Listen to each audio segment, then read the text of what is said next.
ಇನ್ನು ರಾಜ್ಯ ಒಕ್ಕಲಿಗರ ಸಂಘದಲ್ಲಿ ಬ್ರಹ್ಮಾಂಡ ಭ್ರಷ್ಟಾಚಾರ ನಡೆದಿದೆ, ಅವ್ಯವಹಾರ ನಡೆದಿದೆ ಅನ್ನುವಂಥ ಆರೋಪವನ್ನ ಮಾಡಿ ರಾಜ್ಯ ಒಕ್ಕಲಿಗರ ಸಂಘದ ನಿರ್ದೇಶಕರಾಗಿರುವಂತಹ ಉಮಾಪತಿ ಶ್ರೀನಿವಾಸ್ ಗೌಡ ಪ್ರತಿಭಟಿಸಿದ್ದಾರೆ. ಭ್ರಷ್ಟಾಚಾರದ ವಿರುದ್ಧ ಇವರು ಸಿಡಿದೆದ್ದು ಒಂದು ಪ್ರತಿಭಟನೆಯನ್ನ ಮಾಡಿದ್ದಾರೆ. ಪ್ರಸ್ತುತವಾಗಿ ರಾಜ್ಯ ಒಕ್ಕಲಿಗರ ಸಂಘದ ನಿರ್ದೇಶಕರಾಗಿದ್ದಾರೆ ಉಮಾಪತಿ ಶ್ರೀನಿವಾಸ್ ಗೌಡ ಅವರು. ಸಂಘದ ಸಭೆ ನಡೆಯುವಂತಹ ಸಂದರ್ಭಗಳಲ್ಲಿ ರೌಡಿಗಳನ್ನ ಬಿಟ್ಟು ಹೆದರಿಸುವಂತಹ ಕೆಲಸ ಆಗ್ತಾ ಇದೆ. ಜೊತೆಗೆ ಒಕ್ಕಲಿಗರ ಸಂಘದ ಒಂದೊಂದು ಹುದ್ದೆಗೆ 10 ರಿಂದ 20 ಲಕ್ಷ ರೂಪಾಯಿನ ಪಡ್ಕೊಂಡು, ಲಂಚದ ರೂಪದಲ್ಲಿ ಪಡ್ಕೊಂಡು ನೇಮಕ ಮಾಡಿಕೊಂಡಿದ್ದಾರೆ. 480 ಹುದ್ದೆಗಳಿಗೆ ಲಂಚವನ್ನ ಪಡೆದು ಒಂದು ಬ್ರಹ್ಮಾಂಡ ಭ್ರಷ್ಟಾಚಾರವನ್ನು ಎಸಗಿದ್ದಾರೆ. ತನಿಖೆ ಆಗಬೇಕು ಅಂತ ಹೇಳಿ ಈ ಒಂದು ಅವ್ಯವಹಾರದ ಕುರಿತು ಅವರು ಧ್ವನಿ ಎತ್ತಿದ್ದಾರೆ. ಹಾಗೂ ಅವ್ಯವಹಾರದಲ್ಲಿ ತೊಡಗಿದ್ದವರ ವಿರುದ್ಧ ಅವರು ಪ್ರತಿಭಟನೆಯನ್ನ ಮಾಡಿದ್ದಾರೆ. ದೃಶ್ಯಗಳಲ್ಲಿ ಗಮನಿಸ್ತಾ ಇದ್ದೀರಿ. ರಾಜ್ಯ ಒಕ್ಕಲಿಗರ ಸಂಘದ ನೇಮಕಾತಿಯಲ್ಲಿ ಸುಮಾರು 480 ಹುದ್ದೆಗಳಿಗೆ ಒಂದೊಂದು ಹುದ್ದೆಗೆ ತಲಾ 10 ರಿಂದ 20 ಲಕ್ಷ ರೂಪಾಯಿನ ಪಡ್ಕೊಂಡು ನೇಮಕಾತಿಯನ್ನು ಮಾಡಿದ್ದಾರೆ. ಹೀಗಾಗಿ ಇದರ ಕುರಿತಾಗಿ ಸಮಗ್ರ ತನಿಖೆ ಆಗಬೇಕು ಆ್ಯಂಡ್ ಇದಕ್ಕೆ ಸಂಬಂಧಪಟ್ಟವರು ಉತ್ತರ ಕೊಡಬೇಕು ಅನ್ನುವಂಥ ಆಗ್ರಹವನ್ನು ಮಾಡಿ ರಾಜ್ಯ ಒಕ್ಕಲಿಗರ ಸಂಘದ ನಿರ್ದೇಶಕರಾಗಿರುವಂಥ ಉಮಾಪತಿ ಶ್ರೀನಿವಾಸ್ ಗೌಡ ಅವರು ಪ್ರತಿಭಟನೆಯನ್ನು ಮಾಡಿದ್ದಾರೆ. ಇನ್ನು ದೃಶ್ಯಗಳಲ್ಲೂ ಕೂಡ ಗಮನಿಸ್ತಾ ಇದ್ದೀರಿ, ಪ್ಲಕಾರ್ಡ್ಗಳನ್ನು ಹಿಡ್ಕೊಂಡು ಈ ಒಂದು ಭ್ರಷ್ಟಾಚಾರ ಆಗಿದೆ ಅನ್ನುವಂಥ ಆರೋಪ ಇದೆ. ಅದಕ್ಕೆ ಸಂಬಂಧಪಟ್ಟಂತೆ ಸಮರ್ಪಕವಾದಂಥ ಉತ್ತರ ಬೇಕು.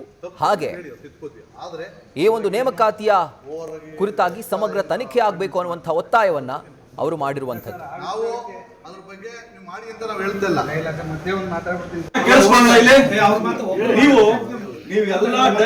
ನೀವೆಲ್ಲರೂ ಸಂಸ್ಥೆಯ ಮೆಂಬರ್ಗಳು ಎಲ್ಲಿ ಯಾಮಾರ್ತೀರಿ ಅನ್ನೋದಕ್ಕೆ ಅಲ್ಲಿ ಗಲಾಟೆ ನಡೀತಾ ಇರ್ತದೆ. ಕೋನಪ್ಪ ರೆಡ್ಡಿ ಅವ್ರ ವಿಚಾರಕ್ಕೆ ಅಲ್ಲಿ ಏನಾಗ್ತದೆ, ಕೆಲವೊಂದು ಪದಾಧಿಕಾರಿಗಳು ಹಿಡ್ಕೊಂಡು ಎಲ್ಲ ಓದ್ಬಿಡ್ತಾರೆ. ಗ್ಯಾಪ್ ಅಲ್ಲಿ ನಾನು ಅಲ್ಲೇ ನಿಂತಿರ್ತೀನಿ, ಹೇಳು ಗಲಾಟೆ ಮಾಡ್ತಾರೆ, ಯಾರಿಗೂ ಕೇಳಿಸ್ಕೊಳ್ಳೋದು ಕ್ಲಿಯರ್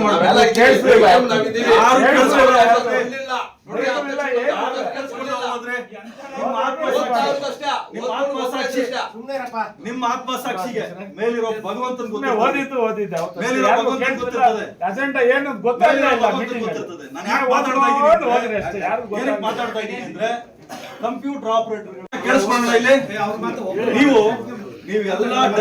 ನೀವೆಲ್ಲರೂ ಸಂಸ್ಥೆಯ ಮೆಂಬರ್ಗಳು ಎಲ್ಲಿ ಯಾಮಾರ್ತೀರಿ ಅನ್ನೋದಕ್ಕೆ ಅಲ್ಲಿ ಗಲಾಟೆ ನಡೀತಾ ಇರ್ತದೆ. ಕೋನಪ್ಪ ರೆಡ್ಡಿ ಅವ್ರ ವಿಚಾರಕ್ಕೆ ಅಲ್ಲಿ ಏನಾಗ್ತದೆ, ಕೆಲವೊಂದು ಪದಾಧಿಕಾರಿಗಳು ಹಿಡ್ಕೊಂಡು ಎಲ್ಲ ಓದ್ಬಿಡ್ತಾರೆ. ಗ್ಯಾಪ್ ಅಲ್ಲಿ ನಾನು ಅಲ್ಲೇ ನಿಂತಿರ್ತೀನಿ, ಹೇಳು ಗಲಾಟೆ ಮಾಡ್ತಾರೆ, ಯಾರಿಗೂ ಕೇಳಿಸ್ಕೊಳ್ಳೋದು ಕ್ಲಿಯರ್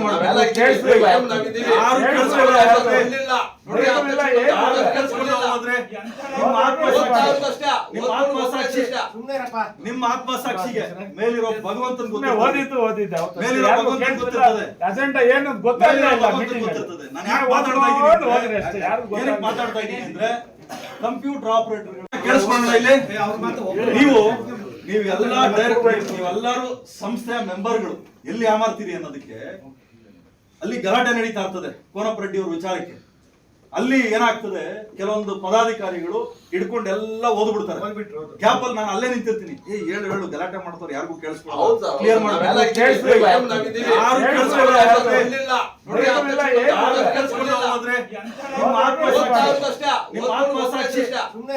ನಿಮ್ಮ ಆತ್ಮಸಾಕ್ಷಿಗೆ ಮೇಲಿರೋ ಭಗವಂತನ ಗೊತ್ತಿರ್ತದೆ. ನಾನು ಯಾಕೆ ಮಾತಾಡ್ತಾ ಇದ್ದೀನಿ ಅಂದ್ರೆ, ಕಂಪ್ಯೂಟರ್ ಆಪರೇಟರ್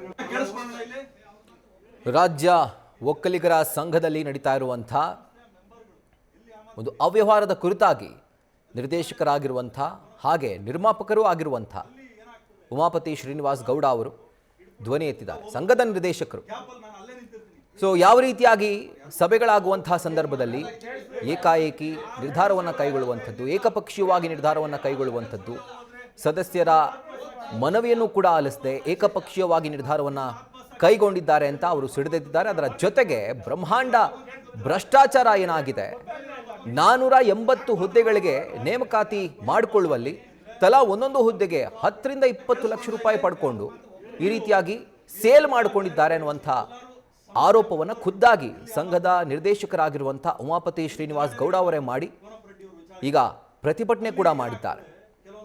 ತನಿಖೆ ಆಗಬೇಕು ಅನ್ನುವಂಥದ್ದು ಇವರ ಒತ್ತಾಯ. ಇದರ ಕುರಿತಾಗಿ ಡೀಟೇಲ್ಸ್ ಅನ್ನ ಕೊಡ್ತಾ ಹೋಗ್ತಾರೆ ನಮ್ಮ ಪ್ರತಿನಿಧಿ ಚಂದನಾ ಶೆಟ್ಟಿ. ಈಗ ಲೈವ್ ನಲ್ಲಿ ಜಾಯಿನ್ ಆಗ್ತಿದ್ದಾರೆ. ಚಂದನಾ, ಈಗ 10ರಿಂದ 20 ಲಕ್ಷ ರೂಪಾಯಿಯನ್ನ ಪಡ್ಕೊಂಡು ನೇಮಕ ಮಾಡ್ಕೊಳ್ತಾರೆ ಅಂತಂದ್ರೆ ಯಾವ ಹುದ್ದೆ ಅದು? ಯಾಕಂದ್ರೆ ಗೌರ್ಮೆಂಟ್ ಹುದ್ದೆಗಳಿಗೆ ಮಾತ್ರನೇ ಈ ರೀತಿಯಾಗಿ ಲಂಚ ಕೊಟ್ಟು ಸೇರ್ಕೊಳ್ತಾರೆ ಅಂತ ಕೇಳ್ತಾ ಇದ್ವಿ.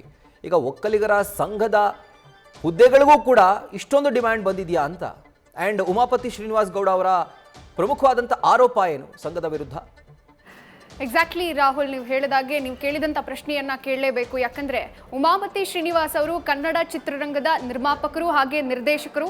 2023ರಿಂದ ಅವರು ರಾಜ್ಯ ಒಕ್ಕಲಿಗ ಸಂಘದ ನಿರ್ದೇಶಕರಾಗಿ ಕೆಲಸವನ್ನ ಮಾಡ್ತಾ ಇರೋದು. ಆಗಿಲಿಂದನೂ ಕೂಡ ಸಂಘದಲ್ಲಿ ಟ್ರಾನ್ಸ್ಪರೆನ್ಸಿ ಇಲ್ಲ ಅನ್ನುವಂಥ ಆರೋಪವನ್ನ ಮಾಡಿರುವಂಥದ್ದು. ಅಂದ್ರೆ ಒಂದು ಹುದ್ದೆ, ಅಂದ್ರೆ ಸಾಕಷ್ಟು ಹುದ್ದೆಗಳಿರುತ್ತಲ್ಲ, ಒಂದೊಂದು ಹುದ್ದೆಗೂ ಕೂಡ 10ರಿಂದ 20 ಲಕ್ಷ ಒಂದು ಲಂಚವನ್ನ ಪಡ್ಕೊಂಡು ಹುದ್ದೆ ಕೊಡ್ಲಾಗ್ತಾ ಇತ್ತು ಅನ್ನುವಂಥ ಆರೋಪವನ್ನ ಮಾಡ್ತಾ ಇರುವಂಥದ್ದು. ಹೀಗಂತ ಆರೋಪ ಮಾಡಿ ನಿನ್ನೆ ಸಂಘದ ಕೆಲ ನಿರ್ದೇಶಕರು ಪ್ರೊಟೆಸ್ಟ್ ಅನ್ನ ಮಾಡಿರುವಂಥದ್ದು. ಅಲ್ಲಿ ಏಕಪಕ್ಷೀಯವಾಗಿ ನಿರ್ಧಾರವನ್ನ ತೆಗೆದುಕೊಳ್ತಾ ಇದ್ದಾರೆ. ಅಲ್ಲಿನ ಕೆಲ ಅಧ್ಯಕ್ಷರು ಅವ್ರಿಗೆ ಹೇಗ್ ಬೇಕೋ ಹಾಗೆ ಡಿಸಿಷನ್ ಅನ್ನ ತೆಗೆದುಕೊಳ್ತಾ ಇದ್ದಾರೆ. ಅವ್ರಿಗೆ ಯಾರು ಬೇಕೋ ಅವ್ರನ್ನ ಸಂಘಕ್ಕೆ ನೇಮಕಾತಿಯನ್ನ ಮಾಡ್ಕೊಳ್ತಾ ಇದ್ದಾರೆ. ಈ ರೀತಿಯಾಗಿ ಭಾರಿ ಪ್ರಮಾಣದಲ್ಲಿ ಅವ್ಯವಹಾರ ನಡೀತಾ ಇದೆ.